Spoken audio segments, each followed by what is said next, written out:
What's up, guys? Dirty Mike with Dirty Mike Crypto back with another video. Today, we're going to be doing the next installation in our Dirty Dozen series, and we have the honor of having Chris from Meta BUSD here with us today to sit on the hot seat. Chris, thanks for joining us today. Not a problem. Thank you for having me. Awesome. I know you're a busy guy and we got a lot planned tonight, so we'll get right in and get started. So, why don't you tell everybody here? So, what was your background before you launched Meta BUSD? What did you do before that? Directly before I launched MetaBUSD, I was just a general project consultant for crypto projects and a contributing developer for a lot of smaller BSC tokens, as well as some of the bigger ones that we all know and love. I'm not privileged to mention all of them or name them all, uh, but I have been involved in that space for a while. As well, I was a PLC programmer for the amusement supply industry as well as the automotive industry. That's awesome. Now, this question I want to ask you is something that I ask everybody that joins here. And the reason I ask this question is because I don't feel like there's one answer to it, but I kind of like to see everybody's responses. So, what do you think can be done to clean up the crypto industry in regards to scam projects and rug pulls with all these new BEP20 tokens? So, as a developer, I've for many years now have tried to work things out from a contract perspective, as far as putting in the proper functions and parameters just to make everybody feel comfortable and try to facilitate the transactions as securely as possible. I think you can only go so far with that. The space itself is so quickly moving and evolving that I think the key feature would be to educate the community Hmm. always. And I know so often you hear project teams mention education, education, education, and it almost, because we've heard it so often, it's almost become a little bit numb. But that really is the answer. And I don't mean from a technical standpoint either. You can educate the community just on how to behave and interact with projects to help facilitate a secure transaction. And I think that's definitely the what needs to happen moving forward within this space, especially like you said in the Binance Smart Chain arena, for sure. Do you feel like some of the responsibility falls on the launch pads to maybe properly vet the launches a little bit better? Yeah, I mean, absolutely. I think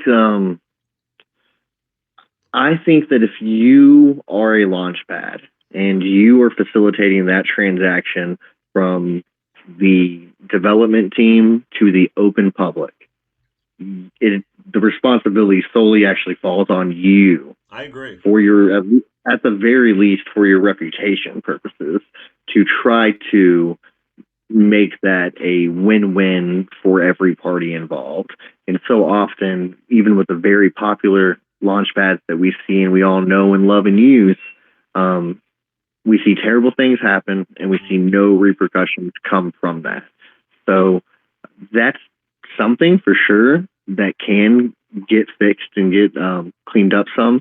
But again, I want to point out that some of that comes from the technical know-how from the launchpad itself versus the dev teams from the private projects. Right. Sometimes that doesn't line up properly, and there's only so much the launchpad can do. Not in every case, but in some cases. All right. Yeah. Again, I think that's where we circle around to just trying to have more education in the space all the way around. Yeah, absolutely. I definitely think that's key as well.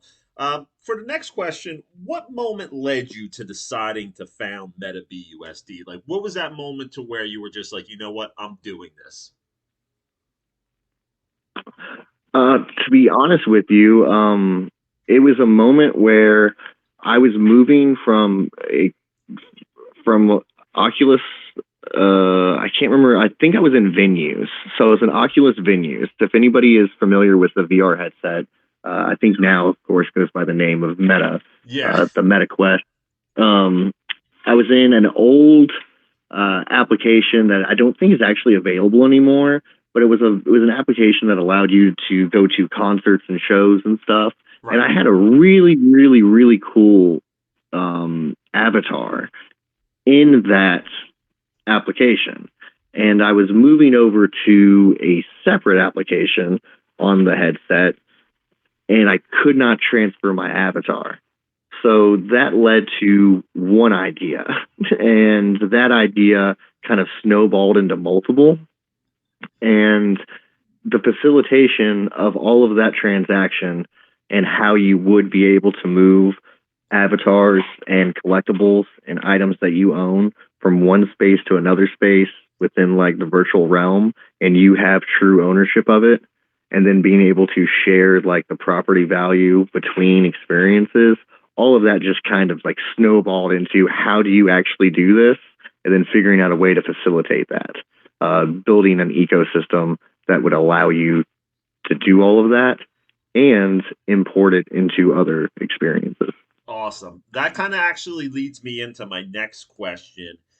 So, what is the end game or goal that you want to accomplish with Meta BUSD? Like, what is that end goal that, you know what, that's what I really want to truly accomplish? Absolutely. The goal with Meta BUSD coin is to facilitate a true metaverse experience that allows you to conduct commerce with your current crypto holdings, as well as interact in the decentralized finance space in a new way. You won't necessarily be doing transactions that you've never done before, but you will do these transactions in ways that you've never experienced, as well as provide utility and use case for not just our token, but many other tokens within the space as well, giving them a virtual realm to allow them to conduct commerce, as well as provide experiences and allow their tokens to not only help fuel their ecosystem, but as well fuel MVCs. That's awesome. That's really exciting stuff. That's really exciting stuff you're working on, and we just can't wait to see that develop. I'll tell you. Let's lighten it up a little bit on this one. Why don't you tell us a passion of yours that is not crypto or anything related to IT or anything? What's a passion of yours that you're into right now? Oh, nice. A non IT related passion. Yeah. Okay. That's a fairly hard question because I do spend so much of my time tied into. I tell you what, I love archery. I haven't Dude. been able to get out and I have a 65-pound recurve um, tomahawk, and I love shooting archery. But I haven't been able to get out there and actually do it in like the last year or two. I don't know what happened during COVID and the pandemic and everything. It just changed my life so much that I haven't actually gone out there and done it. And I should probably go out there and get out there and do some more shooting. But Well, if this doesn't that do anything, it'll kind of bring it to the forefront of your mind to say, you know what, I got to make this a priority to have some me time and do some stuff that kind of unwinds from the industry. Yeah, absolutely, absolutely. And honestly, to tell you the truth, I really do just love creating. That's So awesome. anytime I have a chance to create anything, and a lot of the stuff that I do for other projects and stuff, isn't necessarily directly crypto related. Even things that we're working on, like for instance, at Meta BUSD coin, while everything is tied to our crypto system, a lot of the VR development that we do, of course, isn't directly necessarily crypto related. We're Right. modeling 3D objects, we're building worlds, we're making rooms, we're doing really cool things that will help our ecosystem and benefits all parties, but just the creation aspect of itself is amazing. That's awesome. That's good. That's good to hear. Now, what do you think has been your greatest challenge so far that you didn't expect or plan for? Do you mean for the project itself? Yes, for the project itself. What has been like the biggest challenge that you just didn't expect or you couldn't plan for it to happen that you kind of just had to deal with as it came along? Honestly, I would say that it's actually influencer interaction. and it's something that I plan on touching base on within like our roundtable tonight and moving forward within our space. I have had a very interesting experience and a long list of experiences with influencers over the years, Yeah. and even more so recently with my own token. I've had a lot of hand-on experience with negotiations, and so is my partner Nick Henry, and getting down to the nitty-gritty of some of how it all plays out and how it works is kind of shocking, and Yeah. it's definitely enlightening. It's interesting, to say the least. But I've had, if there's anywhere that I had the most trouble within the space, I would say it's that small section. The business stuff and the technical stuff, a lot of that's pretty straightforward. One thing that is shocking to, I think, people who are on the outside once they get really deep involved is, especially in the BSC space, how often some of the large names that we all know and associate with and products that we all use, every single one of us, Yeah. how many of those guys are extremely unprofessional? Really? Yes, extremely. It would be shocking if like the entire community knew, but there's a lot of legal stuff that you're not allowed to say, and a lot of Obviously, stuff yeah. you're not allowed to repeat. But it is shocking. Some of the bigger companies, the bigger names, are the most unprofessional ones. Wow, that's definitely surprising to hear, but that's good that you could kind of share your aspect of it. Let me ask you: do you think that regulation is good or bad for the crypto industry, and why? Hmm. I think that regulation is always a good thing to some degree. You cannot leave things unregulated. Right. And I am a champion of decentralized finance. I believe that you can have regulation built around decentralized finance and not lose the key aspects of what makes DeFi great.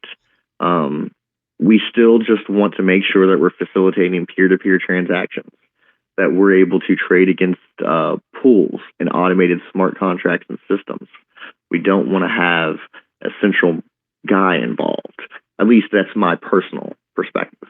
So as long as I'm able to still continue to function with those things and having an autonomous control body within our system, I understand introducing certain regulations.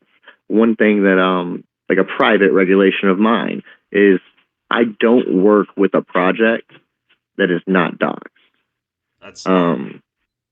I don't care what the project is or what it's doing. Some of the coolest things involved in the space that I've seen, some innovation, I won't get involved unless at least the core team members are doxed. That's something that should be, realistically, in my opinion, a regulatory item. I That if agree. you're going to be, small things like that, making changes that are just mandatory to help try to clean up the environment. I'm also a realist. I play very factual games here, and I know that this is a space that is hard to regulate. Yeah. Even if you introduce the rules, it'll be hard to actually hone in and try to stop all the bad acting, per se. All right, that's a good answer. That's a real good answer. We're gonna lighten it up for the next question. I'm a big foodie. I'm from Philadelphia originally, so food is just cheesesteaks, Italian sausage, and peppers and onions. That's my thing. So I always ask everybody because I'm curious what everybody else thinks. What dinner would you choose as your last meal? Hmm. My last meal. Like your I go-to would pick. one meal. Yeah, I would more than likely pick an order of Irish pork from the Corner Cafe and Pizzeria in Louisville, Kentucky. Irish pork. So I'm big on pork. Philadelphia, we do like the Italian roasted pork. What is Irish pork, and how is that different? Irish pork is just a pork tenderloin served with a braised cabbage and a. Let me ask 1 second. I actually need to phone a friend real quick. So, Yeah, what's yeah. I what's want to the know now. What's the glaze on the Irish port?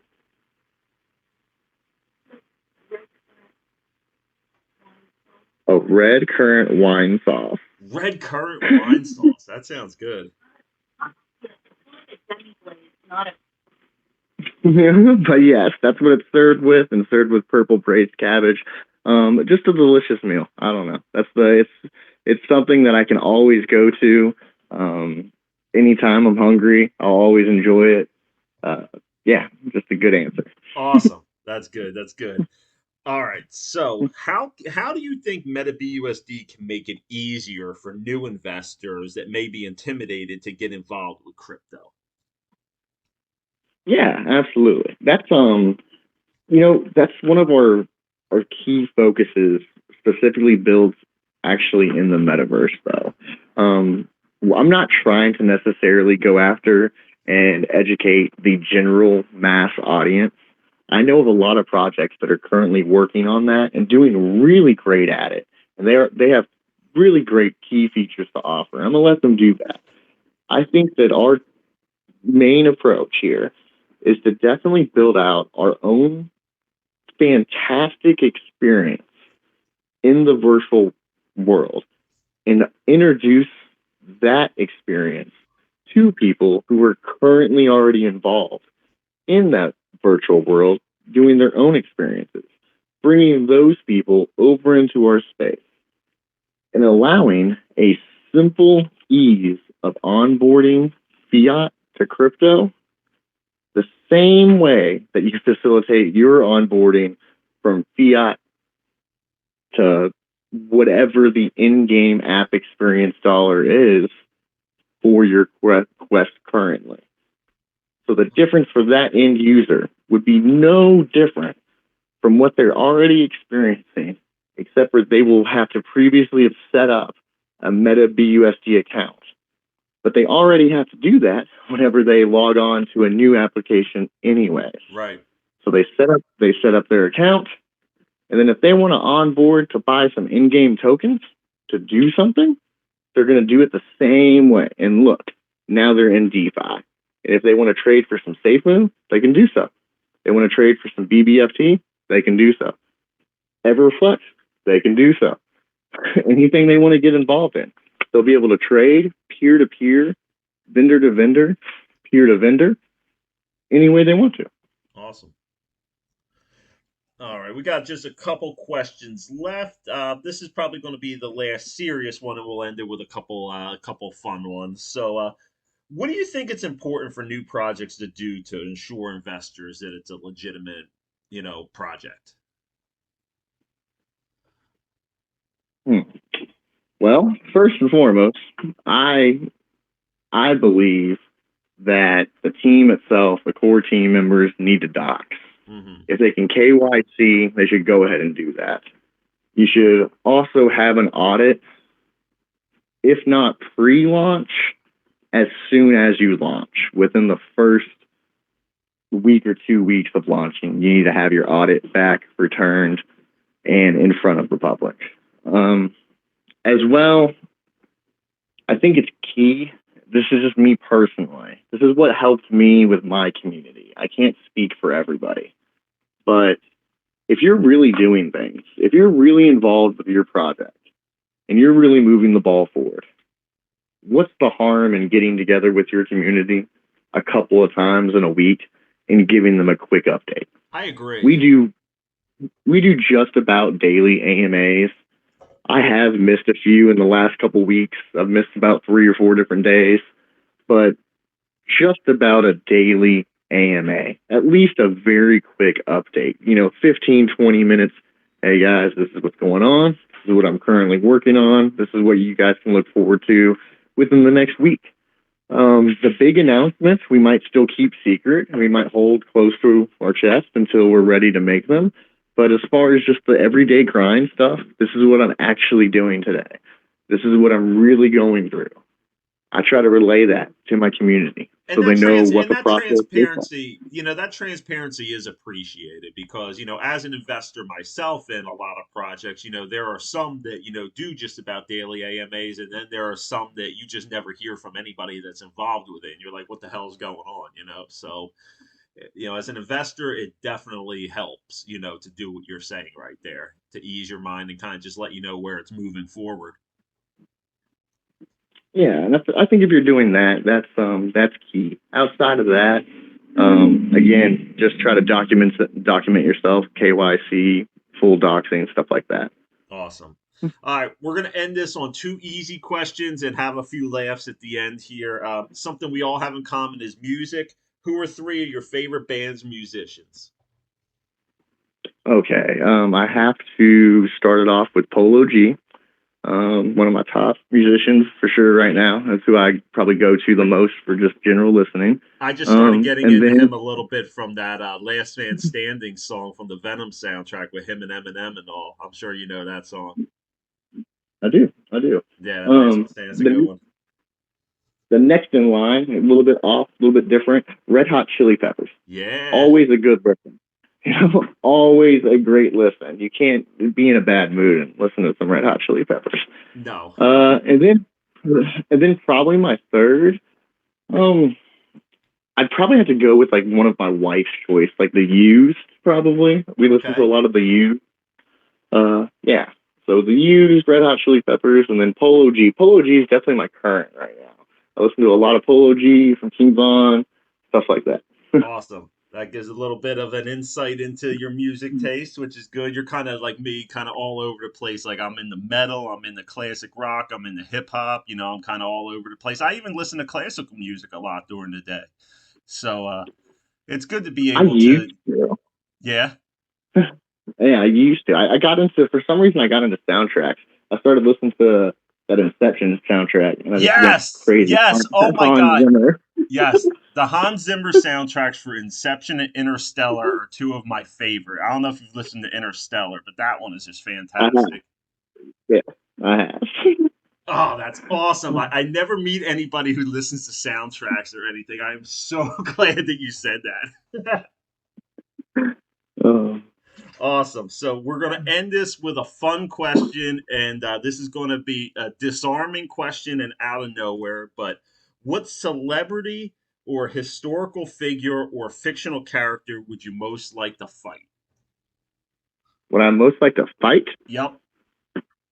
Oh, good Lord. I'm not much of a fighter. So I don't know how to put that. I don't know. Chelsea, who am I fighting if I fight somebody? It could be fictional character, literary character, card. I think somebody the other day said Mickey Mouse. So I mean, there's no wrong answers. Yeah. I'd probably say if I could fight anybody, who would I like? Ooh.